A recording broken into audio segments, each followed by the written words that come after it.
అందరికీ నమస్కారం. అంది వచ్చిన వరం వాట్సాప్లో వచ్చిన ఏఐ గురించి. అలనాటి పౌరాణిక పాత్రల్లో ఎన్టీఆర్, ఎస్వి రంగారావు, కాంతారావు మొదలైన వారెందరో తమదైన శైలిలో ప్రతి నాయకుడుగా మెప్పించి ఒక వెలుగు వెలిగారు. అయితే ఇక్కడ ఈ విషయాన్ని ఎందుకు ప్రస్తావిస్తున్నానంటే, ఆ సినిమాలలో ఒక ప్రత్యేకత ఉండేది. ముఖ్యంగా విఠలాచార్యుని సినిమాలలో ప్రత్యేకతనే వేరు. ఆ సినిమా అంతటికీ హైలైట్గా నిలిచేది అది. హీరో కానీ విలన్ కానీ సందర్భానుగుణంగా ఓం భీం క్లీం అంటూ ఏవో కొన్ని వాక్యాలు పలకగానే వారి ముందర ప్రత్యక్షం అయ్యేది. ఇదిగో ఇప్పుడు స్మార్ట్ ఫోన్ విషయంలో అదే విధంగా అనిపిస్తూ ఉంది. మనకు తెలియని విషయాలపై సమాచారాన్ని అడిగిన వెంటనే క్షణాలలో స్క్రీన్పై చూపుతోంది.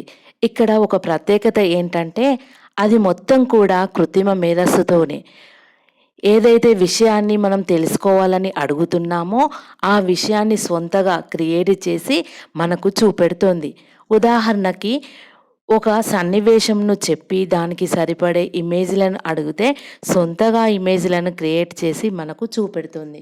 సినిమాల గురించి, వంటల గురించి, మ్యూజిక్, సైన్సు, మ్యాథ్స్, చరిత్ర ఇలా ఏదైనా సరే ఏ టు జెడ్ మనకు తెలియని విషయాల గురించి ప్రతి ఒక్కటి కూడా తెలుసుకోవచ్చు.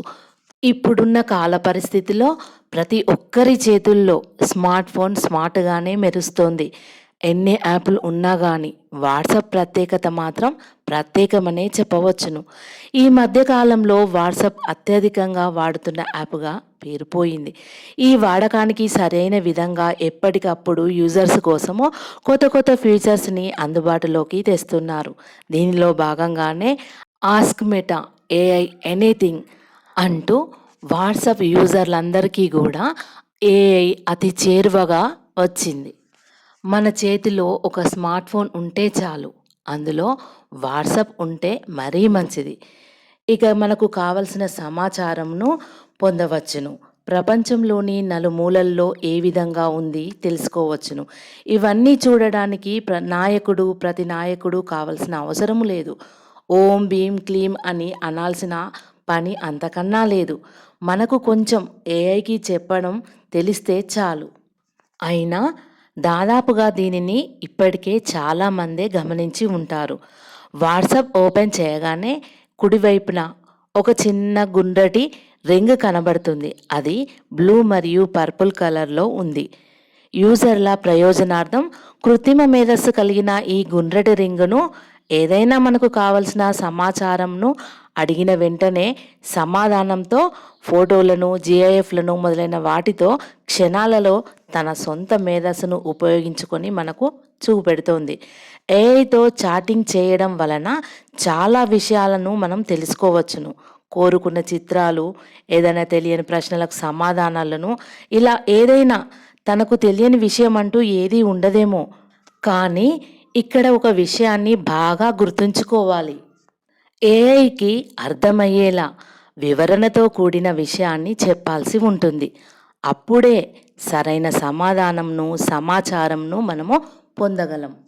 వాట్సాప్లో వచ్చిన ఏఐని ఏ విధంగా వాడుకోవాలి అనంటే, ముందుగా వాట్సాప్ను ఓపెన్ చేయాలి.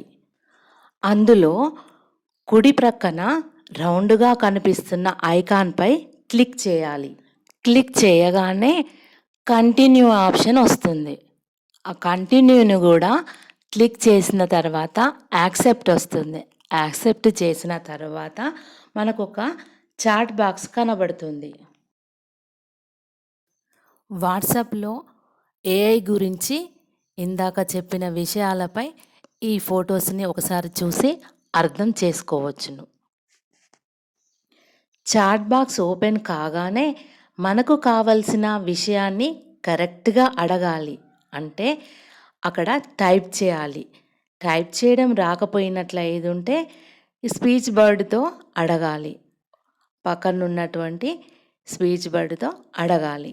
తక్షణమే మనకు కావలసిన సమాచారంను పంపిస్తుంది. ఇమేజ్లను డౌన్లోడ్ చేసుకొని చూడవచ్చును. ఎప్పుడైనా ఎటైనా యాత్రలకు వెళ్ళాలి అనుకుంటే ముందుగా ఏఐతో సమాచారం తెలుసుకొని ముఖ్యమైన ప్రదేశాలను చూసి రావచ్చును.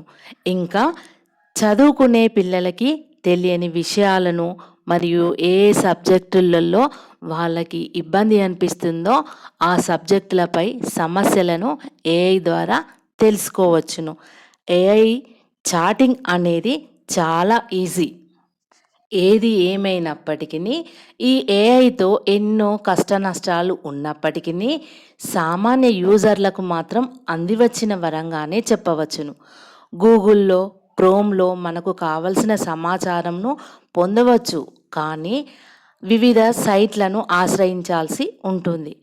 కానీ ఏఐ ద్వారా మాత్రం వాట్సాప్ చాట్ బాక్స్ ద్వారా ఎలాంటి విషయాన్నైనా కాలయాపన లేకుండా మనం తెలుసుకోవచ్చును. ఇంకా మనం అడిగిన సమాధానానికి, తానిచ్చిన సమాచారానికి ఏదైనా ఇబ్బంది అనిపించి అర్థం కాకపోయినట్లయితే మళ్ళీ అర్థం కాని విషయాన్ని ఏఐ ద్వారా డీటెయిల్డ్‌గా సమాధానాన్ని పొందవచ్చును. అది ఎలాంటి విషయాన్నైనా కూడా జనరేట్ చేసి మనకు అర్థం చేయించే ప్రయత్నం చేస్తుంది. ఒక్క విషయమనే కాదు, సినిమాలు, ఆటలు, సాహిత్యం, చిత్రలేఖనం, స్టడీ, రాజకీయాలు ఇలా ఏవైనా మనకు అవసరమైన వాటిని ఏఐతో తెలుసుకోవచ్చును.